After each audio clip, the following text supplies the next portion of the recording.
The candle was still burning when I came home. I had ridden 3 days ahead of my own army to reach her, my banners left behind in the snow, my captains cursing my back. I came through the high gate of Dunkero at midnight with frost in my beard, and a victory in my mouth I could not wait to lay at her feet, and I climbed to our chamber 2 steps at a time like a boy, and the door swung open on a room that was warm and quiet and empty. The candle was still burning. That was the thing I could not understand. A single taper on the sill, guttering low, the wax run down in long, pale rivers, and no one there to have lit it. Her cloak was gone from the hook. Her comb was gone from the table. The bed was made, tight and smooth as a soldier's, and cold when I put my hand to it, cold all the way through, and on the pillow where her head should have been there was nothing but the shape of nothing. I stood in the doorway of my own home, a king who had that week broken the last free pack in the north and bent them to my crown, and I did not understand. I told myself she had gone down to the kitchens. I told myself she was with the healers, or in the chapel, or walking the walls as she sometimes did when she could not sleep. I went and found the steward, old Bran, who had served my father before me, and I saw his face before he spoke, and I knew. "How long?" I said. "9 days, my lord." 9 days. I had been 9 days away, closing my fist around the Greywater clans, and she had been 9 days gone, and no rider had reached me because, I learned this later, she had asked that none be sent. She had asked that I be left to my war until it was finished, so that I might have the thing I wanted whole and unspoiled, and only then be told. That was Selah. Even in leaving me she thought first of what I wanted. Let me tell you how it was between us, because if you know only the ending you will think me a monster, and I was not a monster. I was something worse. I was a man who had everything and could not see it, which is a smaller and more common sin than cruelty, and does more harm in the world than cruelty ever has. The bond struck me when I was 22 in a market town at the edge of the Ashen border, on a day I had gone in disguise to take the measure of a rival lord. I had heard all my life what the mate bond was, how the old ones described it. The pull, the certainty, the sense of a door opening in a wall you had not known was a wall. I had believed it a poet's exaggeration. Kings do not always marry where the bond leads. My own father had not. I had half decided I would take a wife of alliance and let the bond be a story told to pups. Then I turned a corner past a stall of winter apples, and there was a second heartbeat inside my chest. I do not know how else to say it. It was not a sound. It was a knowledge in the body, low and sure, beneath my own pulse, another heart, keeping its own time, and mine falling into step with it before my mind had caught up to anything at all. I looked up, and she was across the square with a basket on her hip, a girl of the hill country in a plain gray dress, hair the color of dark honey coming loose at her temple, and she was laughing at something a child had said, and the second heartbeat in my chest was hers. I did not go and seize her the way the songs would have it. I stood by the apple stall like a stunned ox and watched her buy thread and haggle over it and lose the haggle cheerfully, and I felt that other heart beating in me the whole time, and I thought, there she is. That is the one. The world made her for me and set her in this square on this day so that I would find her. And underneath even my astonishment there was already, God forgive me, a small cold voice of the king I was becoming, a voice that said, "Good, that is settled then. Now to the border." I have hated that voice for a long time. Her name was Selah. She was the daughter of a Larkalow horsebreaker, no blood in her fit for a crown, and my council very nearly came to open revolt over it, and I did not care. That was the one time in my life I put her before everything, and it was easy because it cost me only the anger of small men. I brought her to Dunkero, and I made her my Luna in the great hall with the whole north watching. And when I set the circlet on her honey-dark hair, and she looked up at me with those steady gray eyes, the 2 heartbeats in my chest ran so close together they were nearly one. "You look frightened," I told her that night low, so only she could hear. "I am," she said. "You are a great deal of kingdom to marry, Halden." "You married me," I said, "not the kingdom." And she looked at me for a long moment, longer than the joke deserved, as if she were memorizing my face against some future need of it, and she said, "I will hold you to that." I did not hear it. That is the whole of my crime, in one sentence. She told me the truth, plainly, that first night, and every night after in 100 quiet ways, and I did not hear it because I was already listening to something else. The North was not one kingdom when I took the throne. It was a broken country of feuding packs, old blood debts, raiders in the passes, a dozen small lords each calling himself great over 3 valleys and a hill. My father had held Dunkero and little more. I meant to hold all of it. I meant to be the king who ended the wars. And there is the trap, you see, the trap that swallows better men than me. For it is a good thing to end the wars, and so I could tell myself that every year I spent in the field was a year spent in service of peace, and I never once asked peace for whom. So I rode. Spring after spring I rode out, and autumn after autumn I came home thinner and harder with another valley under my hand, and Selah was there each time on the steps of the high gate to meet me. And I loved her, I want that understood. I loved her the whole time, I never stopped. I loved her the way a man loves the house he was born in, certainly and without a single thought, as a fact of the world that would always be there. When the North is won, I told her, I am yours wholly. We will have years, Selah, we will have the rest of it. I said that to her the 1st winter. I said it the 5th winter. I heard myself say it the 8th winter and did not even notice I had said it before. She wanted children. So did I, but not yet, I said, not with the succession unsafe, not with 3 clans still unbroken. A pup born now would be a pup born into war, and I would not do that. It was even sensible. Everything I said was sensible. That is how you lose a life, not to one great folly, but to 1,000 sensible refusals, each one reasonable, each one a small door closed, until you look up and the house has no doors left open at all. She stopped asking. I noticed that she stopped asking, and I was, God help me, relieved, because it was one less thing pulling at me while I made my war. I did not ask myself why she had stopped. If I had, I might have saved us both a great deal. She built a life in the spaces I left her, which were wide, because I left her most of the year. She learned the running of Dunkero better than my stewards knew it. She sat in judgment when I was away, and the small folk came to love her for it, for she was patient where I was quick and merciful where I was hard. She took the healer's craft under old mattocks and grew skilled at it, and the winters she was there fewer children died. She planted a garden in the cold northern soil that everyone said would grow nothing, and it grew things, because she was stubborn in the gentlest way I have ever known a person to be stubborn. And every year the light in her went down, very slowly, the way that candle on the sill went down, so slowly that from one day to the next you would swear it burned as bright as ever. I came home the 9th winter, the winter before the last, and she met me at the gate as always, and I swung down off my horse full of the Greywater campaign to come, and I kissed her, and she held my face in both her hands and looked at me, and she said, Halden, stay this spring. I cannot, I said, the Greywater. I know about the Greywater, she said. I have heard about the Greywater for 9 years. I am asking you to stay 1 spring, not the war, not the crown, you here with me, 1 spring before. Before what? She let go of my face. Before there is nothing left of me to stay with, she said, and she said it without heat, without tears, in the plain, steady voice she used to tell a mother her child would live. And I heard it as weariness from the road, as a woman tired of a long absence, as a thing that a good homecoming and a warm fire would mend. I did not stay that spring. I rode against the Greywater. I broke them in 9 days, and I came home ahead of my banners with the victory in my mouth, and the candle was still burning, and she was gone. I want to tell you that I understood at once. I did not. Even standing in that cold room I thought first, she has gone to Larkalo to her father's people to cool her temper, and I will ride down and fetch her, and we will laugh about this in a month. Do you see? Even then I thought she had left in some small way that I could undo with a gesture, the way I undid everything by the application of will. So I did not go after her that first night. I told Bran to have a rider sent to Larkalo to be sure she'd arrived safe, and I went down to the hall and I ate, and I gave orders for the settling of the Greywater lands, and I did the work of a king, because that was the one thing I had never once failed to do. And in the night I woke. I woke in the cold bed with my hand already reaching across it, the old reflex of 10 years, reaching for the warmth that had always been there, and it was not there, and in the same instant I understood at last, in the body where I had first understood her. The second heartbeat was gone. I lay very still. I put my hand flat on my own chest. I listened the way I had not let myself listen in years, down beneath my own pulse, into the deep place where hers had beaten alongside mine since I was 22.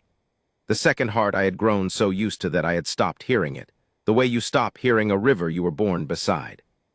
Silence, my own heart, alone, knocking at the walls of an empty house, She had not gone to Larkalo to cool her temper. She had left me. The bond does not go silent for a quarrel. It goes silent when the one who carries it has, with her whole steady soul, decided to set you down. I have been in battles that turned against me. I have felt an army break around me and known I would lose the field. I have never in my life felt the thing I felt in that bed, listening to the silence where her heart had been, the floor of the world going out from under me, the sick lurching understanding that the one certainty of my life, the fact I had never thought to question, the house I was born in, was gone and had been going for years in plain sight while I looked at maps. I was on the road to Larkalo before dawn. Larkalo is 4 days south of Dunkero, down out of the high snows into a green fold of hill country where the winters are soft, and the horses run half wild on the commons, and the people speak slow and mind their own. It is where she was born. It is the last place I had seen her happy without effort, that market square, the winter apples, the basket on her hip. I rode it in 3 days and killed a good horse doing it, and I came down the last hill into the town in a gray drizzle with my heart in my mouth, ready to find her at her father's house, ready to kneel in the mud of the yard if I had to. Her father's house was shut. Her father had been dead 2 years. I had not gone to the burying. I had been in the field, and the house was let to a cousin who looked at me with the flat wariness the hill people keep for lords, and told me Selah was not there and had not come. "Where then?" I said. The cousin shrugged. "She's a grown woman and a widow of her own choosing," he said, and I flinched at widow, for I was not dead, though I understood what he meant. "She'll be where she likes, and it's not for me to say to the likes of you." I could have had the town turned out to find her. I had 500 men within a day's ride. The old me, the king, would have done it, would have knocked on every door in Larkalo with a fist of iron and had her found by nightfall. I stood in the cousin's yard in the drizzle, and I found that I could not do it. Because I understood, standing there, that a woman found that way would be a woman taken, and that I had spent 10 years taking, valleys, clans, victories, and her most of all, taking her steadiness for granted, taking her patience for endless, taking her love as a fact that required nothing of me in return, and that if I took her now by force of 500 men, I would only be doing the very thing that had emptied her out. I would win her back the way I won everything, and it would turn to ash in my hand the way. I was only now beginning to see. Everything I wanted turned to ash, and I had never noticed because I had never stopped to taste it. I did not turn out the town. I did a thing I had not done since I was a boy, which frightened me more than any battle. I waited, and I asked gently, and I listened to the answers. I took a room at the one inn. I put off the last of anything that marked me a king. I sat in the common room in the evenings, and I bought ale for hillmen who had no love for the crown and did not know they were drinking with it, and I let them talk. And slowly, over 4 days, I learned where my wife had gone, and worse, better, I did not know which, I learned who she had become in 9 days out from under me. She had not gone to Larkalo. She had gone 2 valleys east, to a place called Emmett's Ford, a nothing of a village on a nothing of a river, where old Maddox the healer had been born and where his sister still lived. Selah had learned the healer's craft from Maddox over the years. When she left me, she went to the one place in the world where that craft was needed, and her name was not known. She had walked into Emmett's Ford a stranger in a gray cloak, and there had been a fever in the low houses by the river, the kind that takes the old and the very young, and she had rolled up her sleeves and gone to work. By the time I found the trail of her 9 days out, they were already calling her the Gray Woman, and they were already in the way of small places, half in love with her. I sat in that inn and heard a wagoner from Emmett's Ford tell the room, not knowing who listened, about the Gray Woman who had sat up 3 nights with his boy and would not leave until the fever broke, and how she asked for nothing, and how his wife had tried to give her a hen in thanks, and she had laughed and given it back, and said she had all she needed, which was work and a warm corner and to be let alone. Work and a warm corner and to be let alone. I sat in the dark of the settle with my ale going flat in my hand, and I thought. I gave her a crown and a great hall and a garden that grew things in the cold, and a throne to sit in judgment, and the love, real love, I still swear it was real, of a king. And she walked away from all of it, and what she wanted, what she chose, the first free choice she had made in 10 years was work and a warm corner and to be let alone. Because I had never let her alone, and I had never in 10 years let her simply work at a thing that was hers, that was not a queen's duty done in my absence but her own, chosen, needed. I had given her a life shaped entirely around the hole I left in it. And she had at last, quietly, without a scene, without a single reproach flung at me, gone and found a life that was shaped around nothing but itself. I could have gone to Emmett's Ford that night. It was a day's ride. I did not. I sat in that inn for 2 more days, and this is the part I am least able to explain and most need you to understand. I sat there because I understood, finally, that if I rode into Emmett's Ford as I was, even without my army, even in a plain cloak, I would still be riding in to fetch her. To end her one free thing and carry her home to be my Luna again in the great hall where the light had gone out of her a little more each year. And she would come. That was the terrible part. She would come because she loved me still. The bond does not lie about that. Even silent, I could feel the shape of where it had been, and it had not been cut. It had been set down, gently, the way you set down a thing too heavy to carry any farther. She would come home if I asked her, and she would take up her old life, and she would go on going down that slow guttering until the candle was only wax. I would not do it. I sat in that inn, and for the first time in my kingship, I asked myself what she wanted instead of what I wanted, and I made myself sit with the answer even though the answer was that what she wanted might not be me. And on the second night, sitting with that, I understood the last thing, the thing that changed the shape of my whole life. If I wanted her, not to have her, not to keep her, but to be worthy of the heart that had beaten in me for 10 years, then I could not go to her as the king who had ended the wars. I had to become a man who would have stayed the spring. And you cannot become that man by wishing. You become him by paying, in the one coin you have always refused to spend. I rode back to Dunkero. You may imagine what it cost me to turn my horse north, away from her, when she was a day's ride east. My whole body screamed to go to her. But I turned north, and I rode home, and I called my council together, and my captains, and the lords of the packs I had spent 10 years breaking. And I did the thing that no man in that hall believed I would ever do.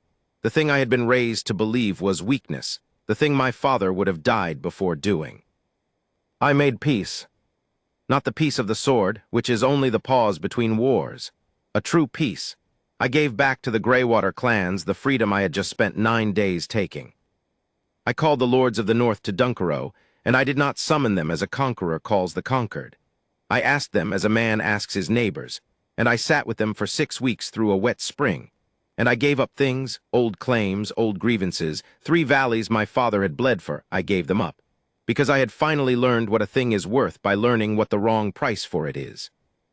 And then, when the North was not one kingdom under my fist, but a bound and equal thing, a council of packs with Dunkero first among them, but not master over them. When the war I had made my whole life was ended not by victory, but by my own hand laying it down, I did the last thing. I set aside the crown. Not entirely. The North needed a king yet, and my sister's son was near enough grown and good-hearted, and I named him my heir and gave him the ruling of it, with the council to steady him and old Bran to teach him. But the great work of my life, the thing I had put before her every spring for 10 years, I laid it down on purpose with my eyes open, because I had finally seen what it had cost, and I would not carry it 1 step further. And I understood, doing it, that I had it backward my whole life. I had told her every winter when the North is won, I am yours, as though she were the reward at the end of the work. She was never the reward.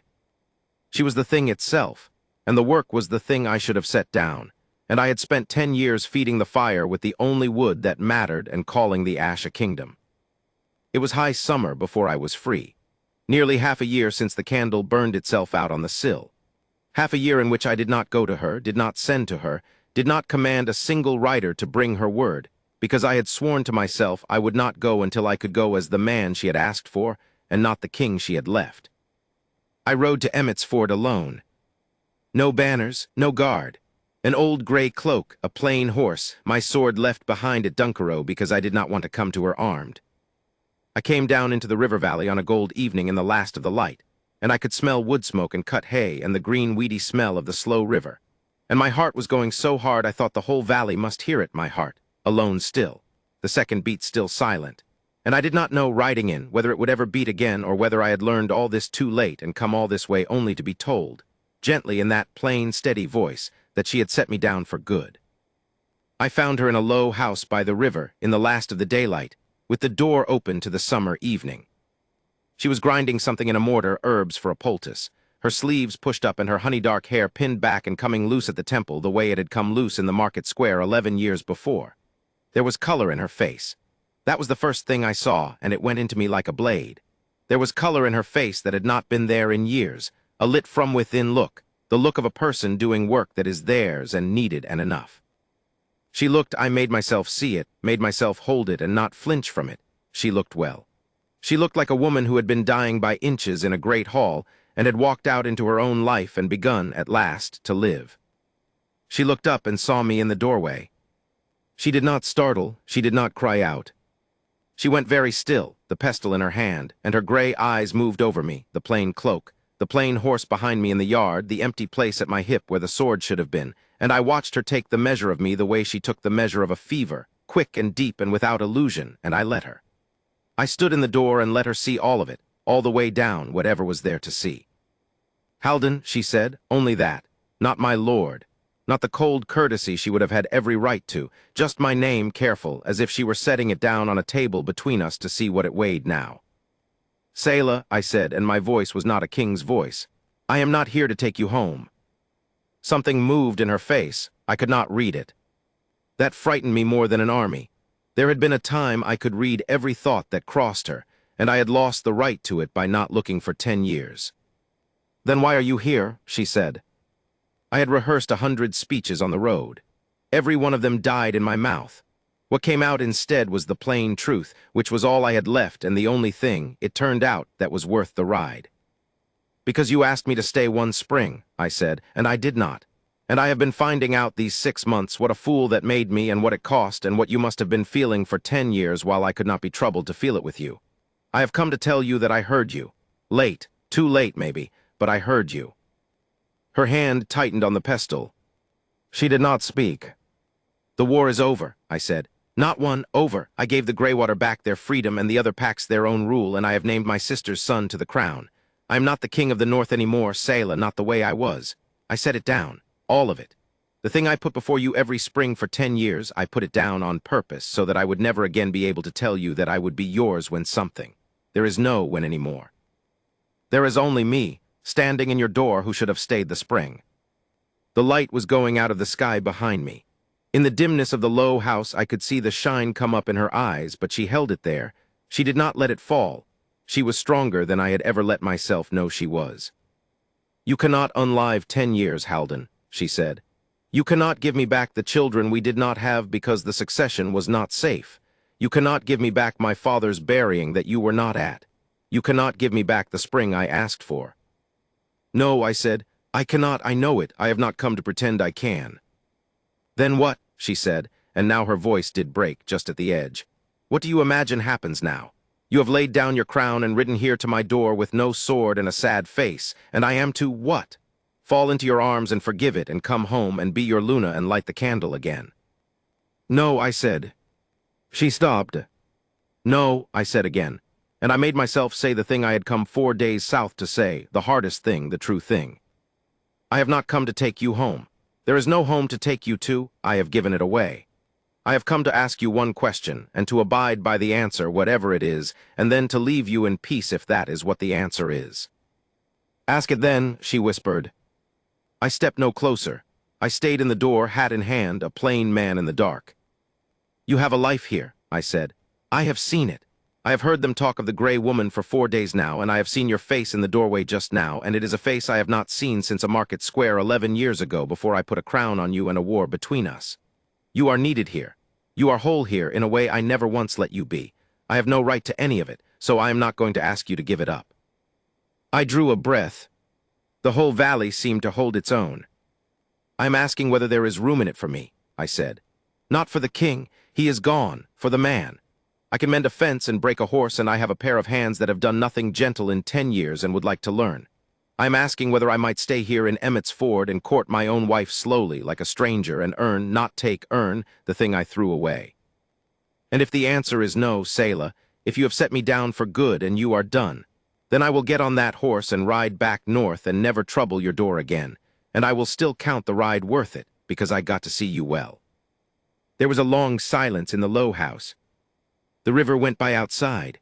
A dog barked somewhere down the row of houses.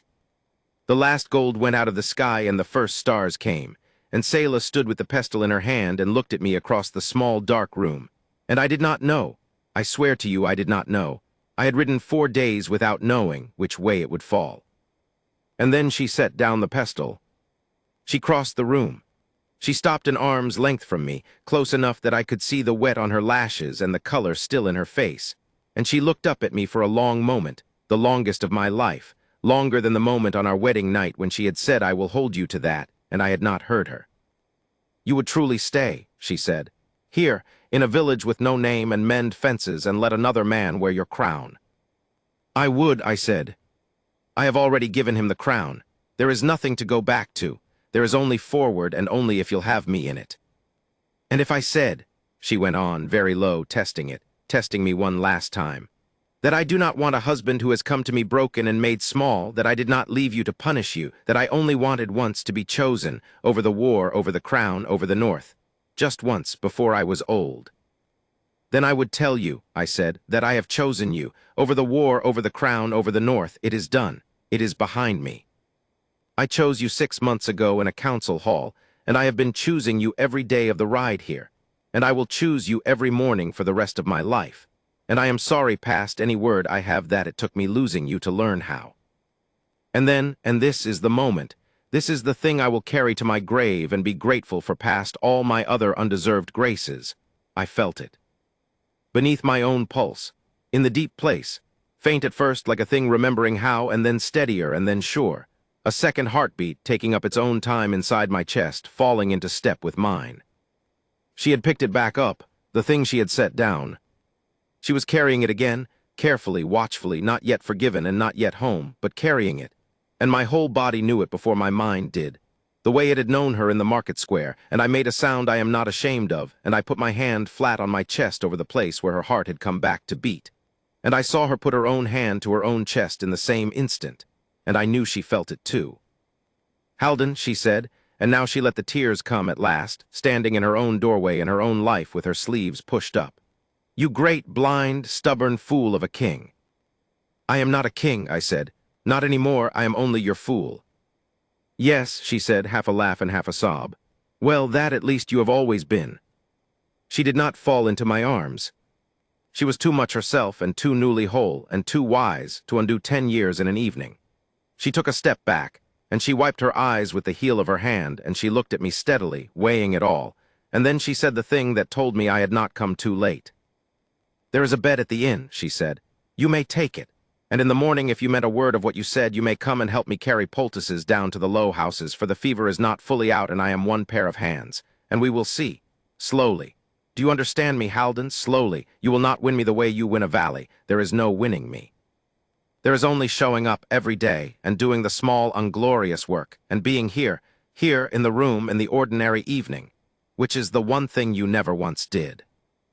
"I understand," I said, and for the first time in my life I did. I stayed at the inn. In the morning I came, and I carried poultices down to the low houses by the river, and I held the hand of a dying old man while she worked over him, and I learned that this too was a kind of war, and a truer one, and that she had been winning it quietly for years while I broke clans and called it peace. I mended a fence that week badly, and she laughed at it, the market square laugh, and mended it again beside me and taught me. I broke a half-wild horse in the commons, and it threw me 4 times, and she did not send for a healer. She stood at the rail and called out that I had thrown better lords than myself off higher horses, and I got up laughing with mud in my mouth, and I thought, This is the thing I traded 10 years of my life to learn, that there is a joy in the small day that no victory ever gave me, and it was here the whole time, and she knew it, and I would not stay one spring to find it out. We were not a king and a queen. We were a healer and her fool in a village with no name on a slow river, and it was the richest life I have ever lived. I will not pretend it mended all at once. There were evenings that first year when she went quiet in a way that meant she was walking in her mind through the 10 years, through the springs I had ridden away, through the burying I had missed, and I learned to sit with her in that quiet and not to fix it, not to reach for my old sword of will and cut the sadness down, but only to be there in the room in the ordinary evening, the one thing I had never done. That was the hardest craft I ever learned, harder than war. She taught me it the way she taught me the horse and the poultices, patiently, without flattery, expecting me to be equal to it, which is its own kind of love and the truest I have ever been given. And slowly, slowly, as she had said, the second heartbeat in my chest grew strong again, and steady, and one autumn evening 2 years on, sitting by the fire in the low house with her feet in my lap, mending, she told me a thing without looking up from her work, in the plain voice she used for the truest things, and I felt the two heartbeats in my chest run so close together they were nearly one, the way they had on the day I crowned her and did not understand what I had been given. We had the children in the end, not many and later than we might have, and I know the not many and the later are a grief that lives quietly in her still, one more thing I cannot unlive. But we had them, in a village with no name, born into no war at all, and I was there for the borning of everyone, my hands that had done nothing gentle in 10 years learning to be gentle after all, and I never once rode away in the spring. My sister's son rules the North well. He comes to see us sometimes. The king of the North riding down into Emmett's Ford in plain clothes the way his uncle taught him, and he sits at our fire and asks my counsel, and I give it, and then I forget it gladly and go back to the small work of the day. The packs are bound and equal, and there has not been a real war in the North in 19 years. They say in the histories that I united the North, and it is even true, but they have it backward the way I had it backward. I did not unite the North by winning. I united it the day I stopped needing to win, which was the day I set down my crown and rode south to a village on a slow river to ask my own wife whether there was room for a fool in her life. I am an old man now. The honey has gone from her hair and the black from mine, and we are two gray people by a fire, and the second heartbeat is the strongest thing in me, stronger than my own, which is failing a little the way old hearts do. When it goes at last, mine, I am not afraid, because I know hers will go on a while without it and then follow, the way it did once before, gently, setting me down, and then I have to believe picking me back up on some far shore and falling into step. Tonight she is grinding herbs in the mortar by the window, sleeves pushed up, hair coming loose at the temple, and the low sun is on her face, and there is color in it still. I am watching her from the doorway the way I watched her across a market square a lifetime ago, and I am not going anywhere, and I never will again, and the candle on the sill is burning. I lit it myself this time for her, so that whatever hour she looks up, there will be someone there who lit it. She looks up now, she sees me in the door. "Well," she says, the gray eyes warm, "are you going to stand there being sorry all evening, or are you going to come and hold the light so I can see?" I go and hold the light.